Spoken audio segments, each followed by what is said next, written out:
Hai teman-teman, yuk ikutin kegiatan aku pagi hari ini. Asik. Sekarang aku mau masak telur dulu ya teman-teman. Kita buat sambal telurnya, sambal terasi ya teman-teman. Kita bikin sambal terasi dulu, kita ulek-ulek dulu, kita masukkan cabai, bawang merah, bawang putih, terasi tentunya karena sambal terasi, sama garam ya teman-teman. Jangan lupa terakhir dimasukkan tomatnya ya teman-teman. Nah, kita bagi-bagi dulu tomatnya berapa sekiranya yang kita harus pakai biar tidak kebanyakan tomat ya teman-teman. Habis itu kita potong-potong akan mempermudah menghaluskannya karena mbaknya tidak punya chopper ya teman-teman.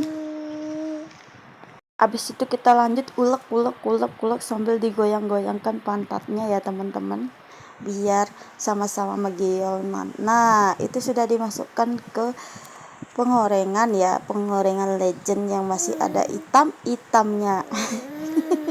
Itu pengorengan dari saya Bajang loh teman-teman, ya masih muda, masih sama kakak-kakak saya itu gini ya pengorengannya itu. Habis itu kita sambil menunggu yang namanya sambal terasinya itu agak matang, baru kita masukkan telurnya. Kita sambilin dengan nyuci-nyuci dulu teman-teman, karena saya tidak mau melewatkan waktu semenit pun, karena kalau misalnya melewatkan waktu nanti ya nggak jadi, karena anak-anaknya itu rewel ya teman-teman. Jadi kita harus memanfaatkan waktu sedemikian rupa tuh teman-teman. Habis itu kita bakalan siap-siap dulu ya teman-teman untuk menunggu si sambal terasinya. Siapa ya sih yang tidak suka dengan sambal terasi teman-teman? Semua pasti tentunya suka dengan sambal terasi. Bahkan ke luar negeri pun orang bawa sambal terasi yang udah jadi itu, tapi kalau bikin sendiri bisa-bisa masam teman-teman. Jadi tidak bisa dikonsumsi. Mari kita siapkan dulu untuk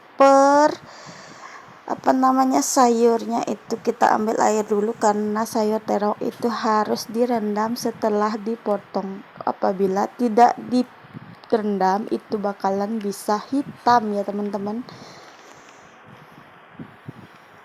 Biarkan saja kulit saja hitam, jangan sayurnya juga hitam ya teman-teman, karena biar tetap warnanya cantik. Jadi kita kasih dulu air dan kita potong-potong sambil menunggu sambal si terasinya itu. Habis itu kalau udah agak matengan itu si sambal terasi, kita masukkan telurnya ya teman-teman.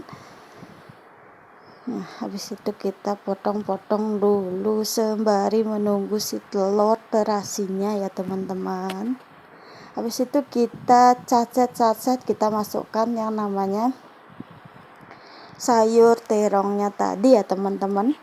Kita masukkan sambal telur terasinya teman. Nah, itu Paksu itu ikut aja nimbrung dia teman-teman. Naruh gelas habis dia ngopi, karena sebelum masak kita bikinkan kopi dulu ya teman-teman. Habis itu kita kucurkan minyak lagi ya teman-teman, karena ini menurutku tidak cukup. Sembari dari itu Paksu yang ganggu ngojak ngobrol itu. Habis itu kita taruh dulu. Nah, kita ambil lagi kan lengah kan tuh namanya, kalau namanya gini persambalan untuk si terongnya itu belum dibikin. Mari kita potong-potong dulu ya teman-teman. Kita keluarkan cabenya, kita iris-iris dulu cabenya. Habis itu kita iris bawangnya, terus dikasih terasi juga ya tentunya ya teman-teman, sama jangan lupa si garamnya biar tidak hambar, biar hidup saja hambar tapi tidak dengan masakan. Nah teman-teman, inilah hasilnya terong sama sambal balado.